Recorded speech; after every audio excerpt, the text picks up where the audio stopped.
What's going on, everybody? I'm King Sway, and welcome to this edition of King Sway Entertainment. For those of you who are Ben 10 fans, chances are you are about to get very angry at me. Uh, as I said a year or so ago, I did some reactions to Ink Tank's Ben 10 videos, and I don't agree with pretty much anything he was saying at that time. Recently, I did a video revisiting the battle of Ben 10 versus Hal Jordan, because Ink Tank tries to state that, well, not tries to state, but he states that Ben 10 should have won that, and here's the ways why. And in that, I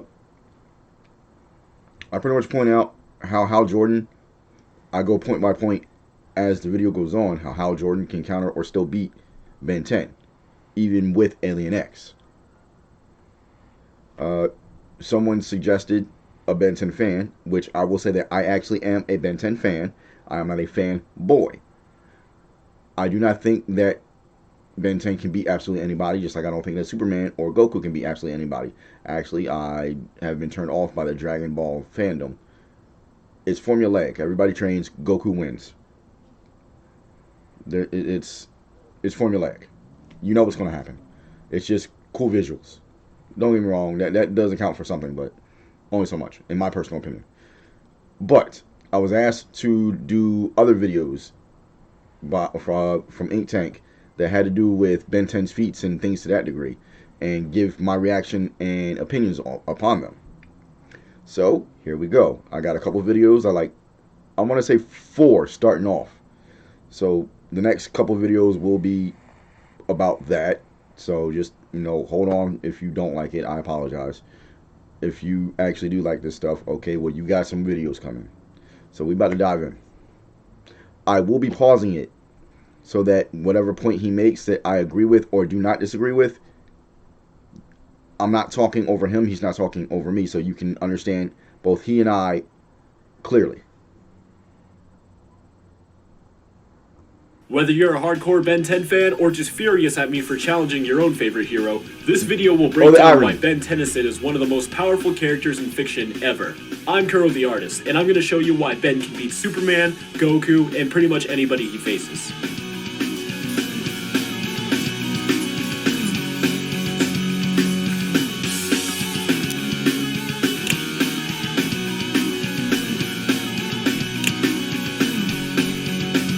What you can't see is one of my cats is literally behind the camera and the TV. I said my TV. The Spawning computer. 4 series and movies of heavy continuity, Ben 10 is easily Cartoon Network's most fleshed out character. While I will mainly focus on Superman and Goku in this video, as they are obviously the most popular and widely accepted standards of fan-made versus battles, I'm going to start from Ben's most basic abilities, and make my way up to his most powerful ones in the end, just to get an all-around feel for the character for those unfamiliar with his real potential. To emphasize, I'm going to show you how Ben can beat the most basic street-level characters and then work my way up to the top tier. So stick around, you'd be surprised what this kid can do.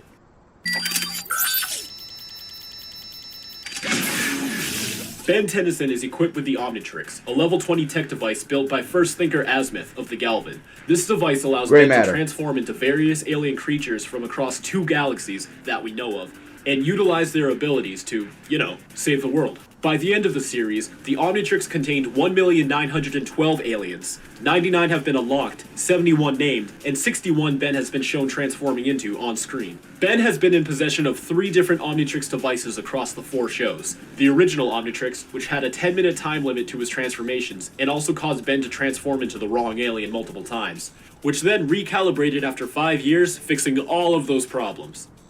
Until he and Kevin tried to hack the Omnitrix and broke it again. Good going, guys.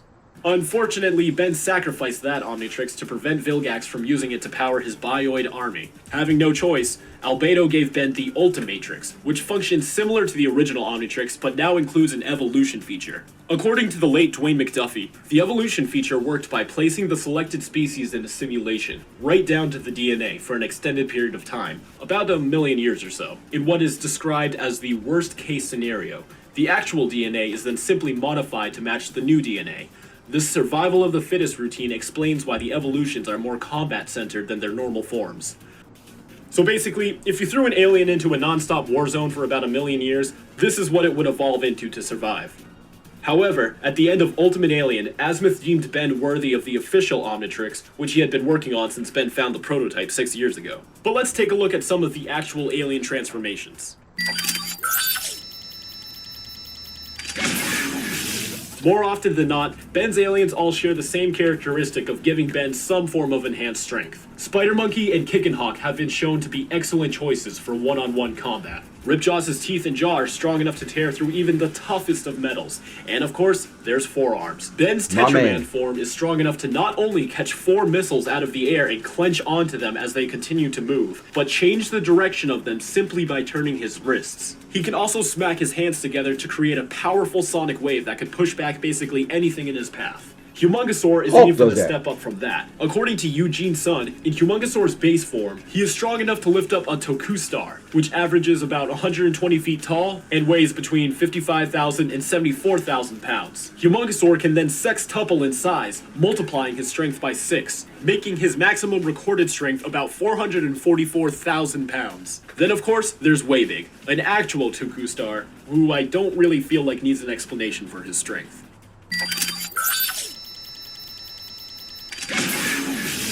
The first alien that comes to mind whenever speed is mentioned is Accelerate, one of the original 10 aliens in Ben's arsenal. At age 10, Ben's Kineseleran form can clock up to 500 miles per hour, about 65% of the speed of sound. It is unconfirmed just how fast Accelerate gets as Ben ages, but it was hinted that Ben is able to travel globally within seconds by age 30. Another speed alien Ben has is Fast Track, but I'm gonna skip over his specs as he has already been confirmed to be slower than Accelerate. But to top that, Ben would have to transform into Jet Ray. His aerophibian form is versatile in both air and water. In the Ultimate Alien episode Eye of the Beholder, Ben was able to travel across the galaxy at hyperspeed and stick a perfect landing. He is also able to breathe in space, which, Goku can. Jet Ray has also been stated to be even faster when he's underwater, but his maximum speed has not been shown. This leaves Clockwork, Ben's Chronosapien form, who can slow down time to a complete halt, yet move through any terrain with ease. Hunter Zolomon, aka Zoom, one of the Flash's greatest threats, also had the ability to slow down time rather than just run at super speed. With that power, the Flash has stated that even at his fastest, Zoom was still a blur. So you can imagine what the Flash might feel about seeing an entire planet of aliens doing the very same thing. Depends on which Flash. There are multiple. While not quite on his cousin Gwendolyn's level, Ben is also an incredibly skilled fighter, with and without the Omnitrix. Even in an alternate universe where Ben never even found the Omnitrix nor heard of aliens existing, he still had some pretty good moves. He is skilled in numerous fighting styles for hand-to-hand combat, from training with his cousin, the Plumber Academy, and just copying what he's seen off of video games. He has also been shown to use both close-range and long-range weapons. When you throw the Omnitrix back into the mix, Ben can be extremely creative and adaptive with his transformations. When Kevin Levin, former enemy and now best friend of Ben, absorbed the first 10 transformations from 10-year-old Ben's Omnitrix, Ben taught Kevin how to combine his alien's abilities to create unique and powerful attacks. Accelerate speed, plus forearm strength, plus diamond head invulnerability equals... one mean punch! I guess after 6 years, though, the lessons didn't stick. Doofus, you've got the powers of a ghost. Come in already. At the end of Season 2 of the classic series, Back with a Vengeance, Ben has temporary access to the Master Control, allowing Ben to switch between alien form at will without having to turn human first, and no time limit for his transformations. And just look how effortlessly versatile this 10-year-old is, executing a multitude of evasive and offensive moves while constantly changing form every few seconds. While scenes like this are very visually stunning, think about how much cognitive dexterity you would need to pull this off. At the time, Ben had 12 transformations, so his decision-making for exactly which form to change into and what to do with it as the events are happening. If you take your time to take into consideration the fact that gray matter literally makes you smarter, and once he turns into gray matter, he can formulate that plan, and then after formulating the plan in his head as gray matter, which he can think incredibly fast, he then just has to execute the plan. When you actually consider it to be just like that, it's not that spectacular. And we all know that the Omnitrix gives Ben whatever alien it thinks is best for the situation. So as you see, it turns into gray matter first, and then he turns into the other ones, which pretty much might go along with, which is actually a better would go along with what I just said. It's it's a better explanation of what has going on rather than, oh, he's just amazing. But continuing, are incredibly impressive. Years later, he has only gotten better, and can now change form mid-battle whenever he wants without the Master Control. However, now his transformation time limit is based on how much energy the Omnitrix has, instead of an exact time frame. So depending on how Ben uses the Omnitrix, transformations can last anywhere from a few hours to just a couple of brief seconds. But Ben also has the option to turn on the Lifeform Lock, which genetically locks Ben into a single transformation with no chance of a timeout, should the situation call for it. Ads. No segue needed, I'm just gonna jump right in. Toddler Pyronites, or baby heat blasts, can reach supernova temperatures whenever they have a tantrum, so an adult Pyronite can speak for itself. There's also NRG, whose body emits a constant radiation so harmful to most species that he has to stay in a full-body cage whenever he's off his home planet. Atomics can execute and manipulate an unknown powerful nuclear energy and is easily one of Ben's strongest transformations. Ben usually refrains from this form unless absolutely necessary due to its destructive nature. Moving back to previously mentioned aliens, Waybig can emit powerful cosmic beams when he crosses his arms that are strong enough to damage Dagon, a multi-dimensional being made of living energy. Waybig's cosmic beams can hurt Ultraman. living energy. There's Clockwork, Literally, who can Ultraman. fire time rays, which basically rapidly age whatever it targets into dust, instantly killing them. Now, even if all of that is not enough to convince you that there's Of more course, to this Omnitrix bearer than meets the eye, there's one final transformation that basically You're accelerating something to basically nothing. Like, the dude messes with time. He says that. Like, that particular alien is dangerous. Like, I want to say Phoebe Hallowell, but I don't remember what the other, since the reboot, I don't remember their names. But it's still the middle sister who does time, and she learned how to create, to warp things to make it new, or warp it to kill stuff. basically takes the cake. And that, of course, is Ben's celestial sapien form, Alien X. I knew that was coming. His powers are the ability to alter reality in any way he wants with no potential limits. Seriously. He can manipulate time, space, create whatever he wants, destroy whatever he wants, etc. Now, omnipotence is definitely an ability you'd want to keep in check. So Celestial Sapiens all have 3 personalities that share one body. When Ben transforms into Alien X, he becomes one of these 3 personalities. For him, there's Bellicus, the voice of rage and aggression. Serena, the voice of love and compassion. Ben takes the place as the voice of reason. And yes, each Celestial Sapien has their own unique trio of floating heads. To do anything, at least 2 of the 3 personalities must agree to execute the motion. So if you became Alien X and wanted to, say, turn someone into a fish or something, you have to debate with the personalities and convince at least one of them to agree with you that it's a good idea, and then you can do it. This could lead to a disadvantage in battle, as there are times where Ben is still debating with Bellicus and Serena, so his body is completely motionless. He's still indestructible in that state though, so it doesn't exactly leave him vulnerable. It just doesn't get anything done either. I wouldn't there say are many indestructible. times where Ben has successfully used Alien X, such as his debut episode where he was able to rewind time but They only gave in him a specific freebie on that spot. one. Or in Omniverse, where he failed to stop the Annihilarch from blowing up the universe, so he just created a new one. Which means everybody's From really episode gay. 4 of Omniverse onward, everyone and everything in the universe gets obliterated, so Alien X creates an exact duplicate. Spare for some minor changes to reality. Ben's not perfect, guys. However, Ben was actually able to bypass that and gain full control over Alien X in the episode Universe v. Tennyson, where Ben is actually put on trial by all the other Celestial Sapiens for recreating the universe, as it violates the Multiverse Preservation Act. Nearly losing the trial, Ben resorts to the Tetraman Trial of Combat, and has to fight another Celestial Sapien. Ben convinces Bellicus and Serena to, quote, give him the keys to Alien X, and they could just float in the corner somewhere and argue all they want for eternity, and Ben won't bother them. And they actually agree. So Ben, as a limitless Alien X, ends up defeating the Gladiator and is found not guilty on trial. Sort of. There's a lot more to the episode, so I would just go and watch it. And since then, Ben is able to casually use Alien X whenever he wants, Yeah, he's for got it. whatever reason. And it's honestly pretty awesome. What's Benno doing up there? Sounds like a war zone. Ben has control of Alien X. He could trap Superman in a room made of pure kryptonite, with walls that are 50 feet thick. He could drain all of the power out of Goku until there's nothing left. He could make it so they never even existed.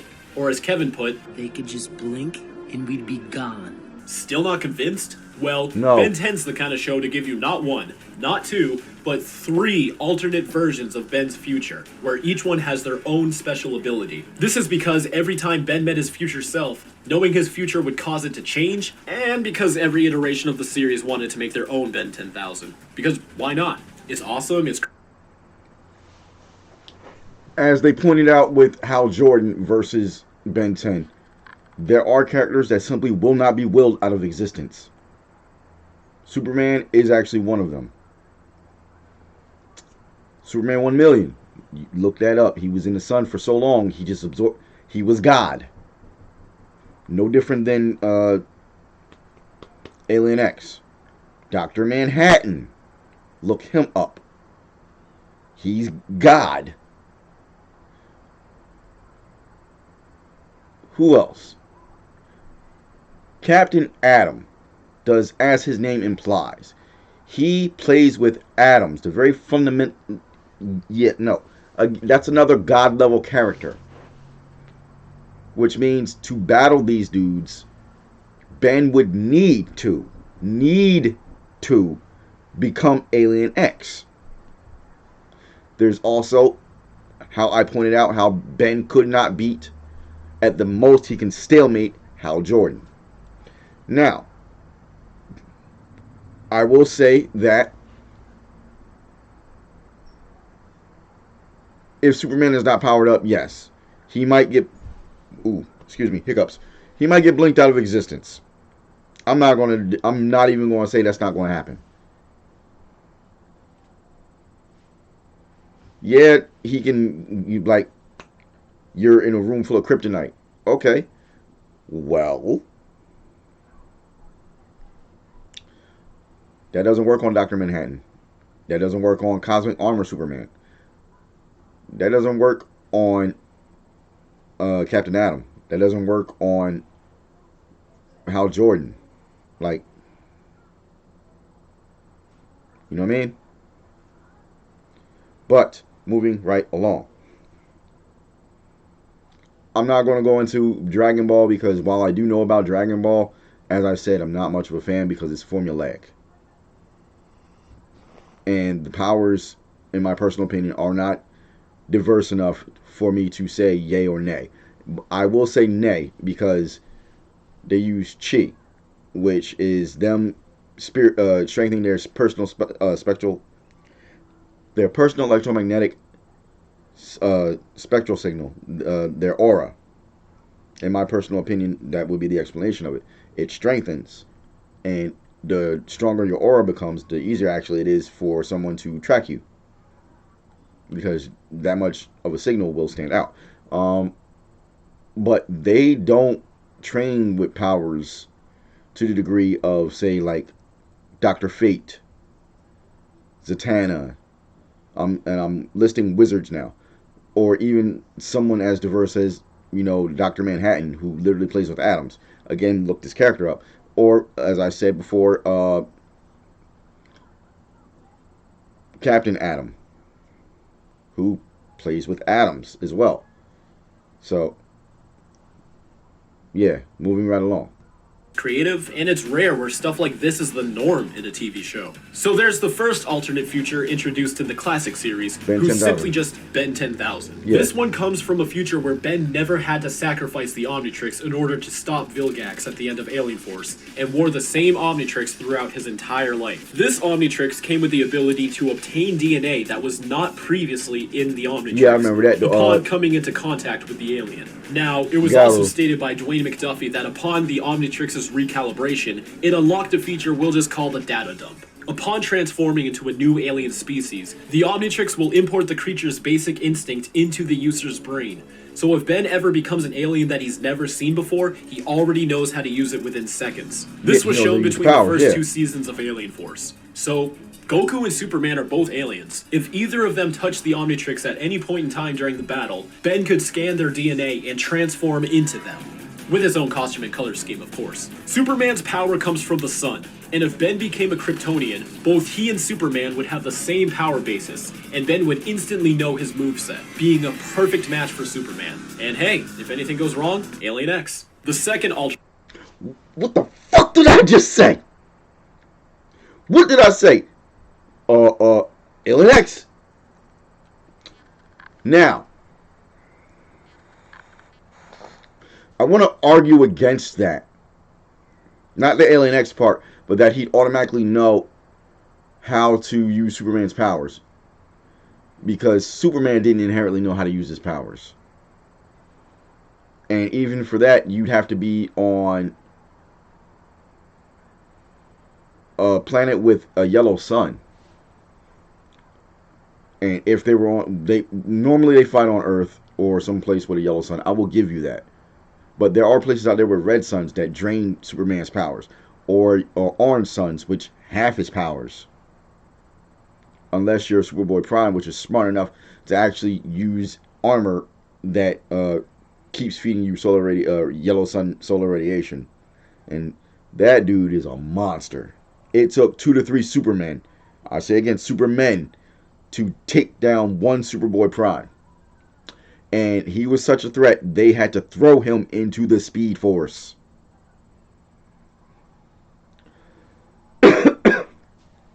But I don't really agree with that, because they're saying that base DNA, because these creatures are born and they have their powers automatically. Kryptonians are born and they don't have those powers automatically. They don't have them naturally. You got to figure that stuff out. So that knowledge isn't in their DNA. So that is an argument against that. But like I said, what did I say? Alien X. And it wouldn't work on Goku either, because his powers are not born, or they might be born with stronger power levels, but they got to figure out how to use their own powers. He had to figure out how to fly. He had to figure out how to do a lot of things, and that's not in his DNA. He had to figure that out for himself. That was like using magic. You got to figure out your own techniques. You got to figure out your own powers. I'm trying to figure out how to. That'd be like him scanning Zatanna or something. Okay, you become something like an erudite, but that doesn't. You don't have the knowledge to do the things. Is what I'm getting at. Alternate future is where Ben 10,000 was able to utilize the ultimate feature all the way into adulthood. Fans tend to refer to him as just Ultimate Ben. He can use the powers of any of his aliens including their ultimate transformations, while still remaining in his human form. He is also able to scan for new alien transformations at a distance this time via a yellow supermarket checkout beam. And if you remembered how I explained ultimate transformations work, Ben could scan Goku and transform into an ultimate Super Saiyan, making him the absolute fullest of a Saiyan's potential instantly. So, Ben could go Super Saiyan 3. Although, not Super Saiyan Red or Blue though, because of the whole ritual thing. But hey, Alien X. Also, Ultimate Ben could do magic, one of Superman's weaknesses. You hang around an anodite for 20 years, you pick Superman is not weak to magic. He's vulnerable to it. There's a I'm sick of explaining that difference. Feels weird. Picking it up. I'm gonna let this commercial play because I like this one. Is complicated, to say the least. I've seen it, but I still love it. Is us. You're never gonna stop. It's the closest thing I've got left to a family. I'm not gonna let anybody tell me I can't fight for it. Now streaming on Disney Plus, and upgrade to the Disney bundle for even more.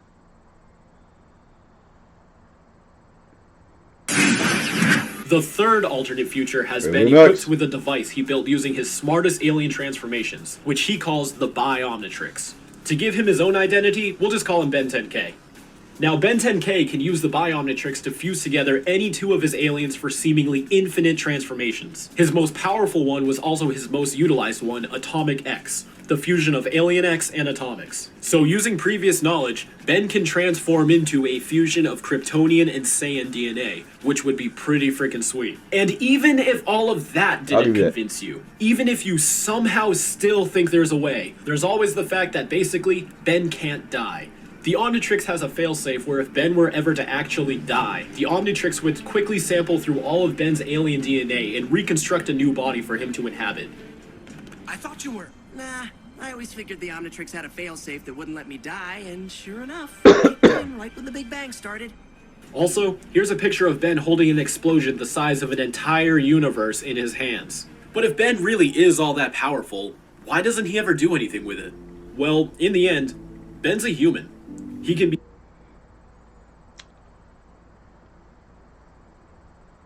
Atomic X is cool factor. What I said by cool factor is I teach my kids this. It's cool, but it really doesn't have that big of a function. If you are God, how do you level up God? You can already explode stars and blink things out of existence and into existence. How do you amp that? How do you really one-up that? Like... be impulsive, make mistakes, and takes advantage of his powers recreationally whenever he gets a chance. But his morals are very strong. It may be cliche, but all he ever really cares about is doing what's right. What's it gonna be this time? Humongosaur? Nah, Humongo's too close to what I'll be fighting. Gotta figure that thing's had a lot more experience being a dragon than I have. Thinking it through, huh? And according to him, there's always more than one way of getting something done. Your friendship aside, the only responsible move is to take him down with all necessary force. Then I don't understand why you're talking to me. It's the logical move. It's the safest move. It's the sensible move. But? It's not the Ben move. You trust people. You give them second chances, and they live up to your expectations. No! Stop hurting them! This is a battle. We do what Dark we Star. must to survive. These are human beings, Michael. They're under alien control. We take them down, not out. Understand? At the end of Ultimate Alien, Ben contained the Dagon's power inside of Ascalon, a reality-altering sword, and along with the Ultimatrix, he was basically already all-powerful, even without Alien X. But all he did was turn every human back to normal and then gave it all up. He doesn't need all of that power to save the world, and he knows it's not his place to misuse it. As usual, you don't understand. You have proved your worth, but this inferior copy of my Omnitrix isn't worthy of you. That's why even with a limitless Alien X, he will still rarely ever become him. And if he ever does, he'll never do anything more drastic than the situation calls for. Mutually, it's the same reason why Superman chooses to help and protect everyone instead of totally ruling them like a god. Or why Goku always wants to fight people at their strongest. Hell, he even gave Cell a sensu bean. Yeah, that was stupid. A lot of his energy. It's only fair to let him fight Gohan at full strength, don't you think? What? Do you hear yourself talk?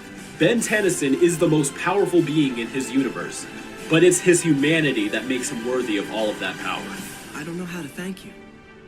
I do want to say that the creators, not the creators, but writers for Superman flat out state that it's canon that Superman is as strong as he needs to be. But where does that leave Ben now?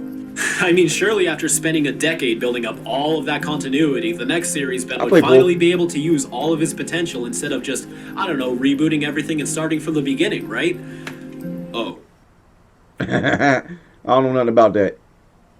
Alternatively, I'm not even going to be mad at my man for that one. If they chose to keep going, you can check out my webcomic 5 years later, a crossover series with Danny Phantom where we finally get to see Ben at his absolute prime before transcending into Ben 10,000. It features character designs by the amazing Insane Dude 24, whose artwork you'll probably recognize if you're an active Ben 10 fan.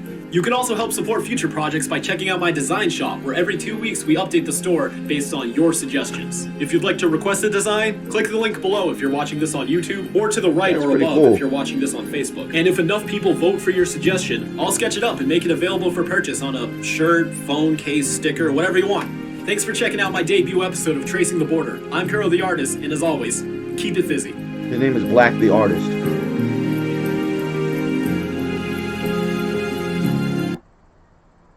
Actually, now that I've seen that, I actually kind of want to get into the crossover thing.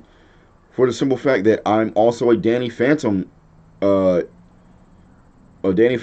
and he was one of the strongest characters in all of Cartoon Network, or not Cartoon Network, Nickelodeon. Aang or Katara, I say Katara, not Katara, Korra is like right under them.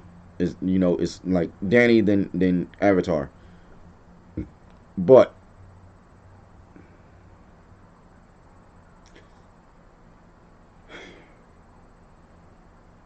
the one thing I noticed about this was the thing I said at the beginning. Alien X. And what did he say throughout that? There's always Alien X. There's always Alien X. Now, while Alien X can beat Goku or Superman, if with varying abilities and whatnot, like I said, he would have to go Alien X to do that. And even then, Alien X wouldn't work on Hal, as I stated, wouldn't work on Dr. Manhattan, wouldn't work on Captain. I was about to say Captain Marvel, Captain Atom. With those in mind, I disprove that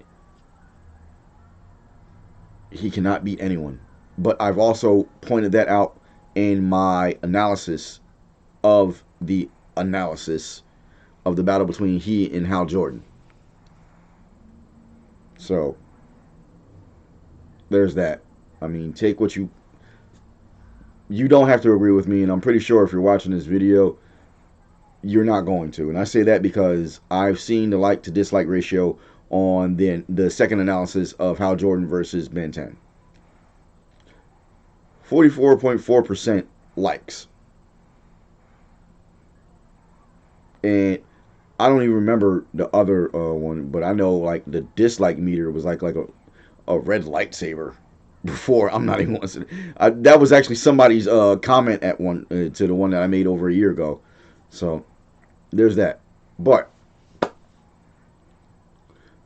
this is the YouTube part, the YouTube jargon part. Make sure to like and subscribe, hit the notification button and the bell to make sure you're notified whenever I upload, which I try to do at least 2 to 3 times a week. If you're liking the content, as I said, like it. Hit that little like button. It costs you nothing. It's free. Subscribe. Again, it's free. And that helps me out. One, it lets me know that you guys are digging what I'm putting down, which is a big thing to me because I make these for fun. I'm not monetized. I make these for fun. You guys give the suggestions. I react to them. This suggestion was actually given to me by someone who watched my last Ben 10 video and thought I was just a hater until we actually talked. Those comments are still there. So if you want to go back and look, those comments are still there and realize I'm not a hater. It's just my analysis of it. I'm actually a fan of Ben 10. Just like I flat out said, I'm a fan of Danny Phantom. Danny Phantom is incredibly powerful. He's a ghost. I can possess you. I can phase through things. I got the spectral blasts, and he's got the ghostly whale, and then he's got his ice powers. Oh, and he can replicate. And those are just the powers towards the end of the series, But like I said, that pushes the content out to other people who may also like what I'm putting down. Probably not if you're a Ben 10 fan and you're like, screw this guy, because I'm pretty sure a lot of y'all about to do that. But in the meantime, in between time, always with the peace signs. I'm King Sway. I'm going to catch you in the next one.